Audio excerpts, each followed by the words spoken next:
สมัยเลอสบายดีมาจากครอบครัวกำหูคือเก่าเด้อมื้อนี้ขอยสิมาแชร์วิธีเจียวหอมบัวแดงแบบได้ให้กรอบโดนกรอบนานแล้วก็ซอยแบบได้บ่ให้แสบตาบ่ให้ขี้มูกไหลบ่ให้น้ำตาไหลนะสำหรับสูตรและวิธีเฮ็ดมาตามมาชมกันเบิ่งเลยอันที่1ข้อยก็สิมีหอมบัวแดงนี่300 กรัมปอกเปลือกเรียบร้อยแล้วพี่น้องแล้วก็สิมีมะนาวเป็นหยังจึงมีมะนาวนั่นแหละอันป้องกันบ่ให้ขี้มูกย่อยบ่ให้น้ำตาไหลก่อนเฮาสิมาซอยหอมบัวแดงปาดมะนาวเนาะปาดแบบนี้แล้วก็เอาอันมะนาวหั่นทาปลายมีดทามีดแบบนี้มีดจะต้องคมต้องเข้าดีเด้อพี่น้องเวลาซอยหอมบัวแดงมันจึงซอยง่ายนะแล้วบัดนี้ก็ซอยเลยซอยแบบใดก็ได้เด้อแล้วแต่สะดวกเนาะแล้วแต่มักเห็นบ่สบายบ่ขี้มูกบ่ย้อยน้ำตาบ่ไหลพี่น้องลองเฮ็ดเด้อคันบ่เชื่อนะถ้าว่ามันรู้สึกว่ามังนาวมันมืดลิ้นแล้วเฮาก็มาทาอีกแล้วก็ซอยต่อบ่แซ่บแน่นอนลองเด้อ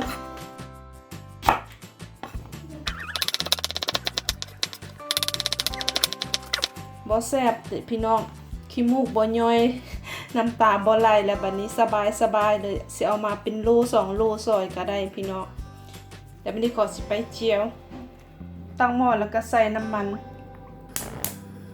แล้วบัดนี้ก็เอาหอมบัวแดงลงไปเจียวเลยบ่ต้องท่าให้น้ำมันมันร้อนเด้อเอาลงไปใส่ตอนน้ำมันเย็นก็ได้พี่น้องเจียวด้วยไฟปานกลางค่อนข้างอ่อนนั่นแหละแล้วก็เจียวจนมันกรอบเหลืองพุ่นแหละพี่น้องแต่ระวังเด้อเจียวหอมบัวแดงมันต้องได้ยืนเฝ้าเด้ถ้าบ่ดังนั้นมันสิไหม้ไวรวดเร็วพี่น้องต้องได้ยืนท่าคนเบิ่งตลอดพยายามคนแบบนี้เด้อคนแบบนี้เพื่อบ่ให้มันจับกันเ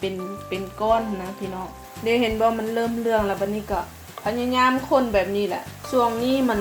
มันสิไหม้ไวเด้พี่น้องถ้าเฮาบ่เฝ้าบ่เบิ่งมันนะ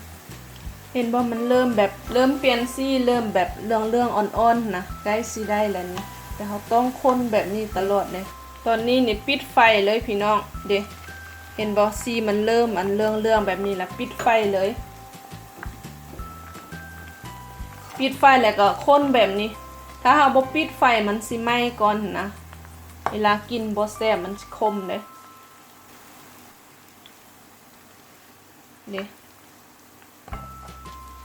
อันนี้ก็ได้แล้วบัดนี้ก็เอาออกเลยเห็นบ่มันเรื่องกรอบแบบนี้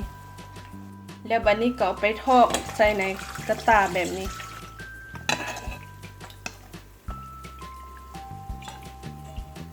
อย่าให้น้ำมันออกนะพี่น้องเอาเจียซุปปลาแรงในห้องจานแบบนี้แล้วก็ทอด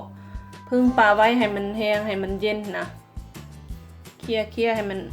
บ่ให้มันจับกันเป็นก้อนนะอันนี้เฮาปะมันเย็นแล้วพี่น้องเห็นบ่กรอบสีมันก็งามดีค่อยเฮ็ดหลายๆแบบนี้เลยค่อยเอาใส่ในกั๊บแล้วก็เอาเข้าไว้ในตู้เย็นมันจะหอมตลอดแล้วก็มันก็กรอบตลอดพี่น้องแล้วก็กินกับข้าวเปียกกินกับบันกวนโอ้ยกินได้หลายแนวพี่น้องแล้วแต่เฮามักเฮาที่ใส่หยังก็ได้เนาะสำหรับมื้อนี้ขอลาไปก่อนพบกันในคลิปต่อไปถ้ามักก็กดไลค์ถึกใจก็กดแชร์ให้ได้เด้อสมัยเลยบ๊ายบาย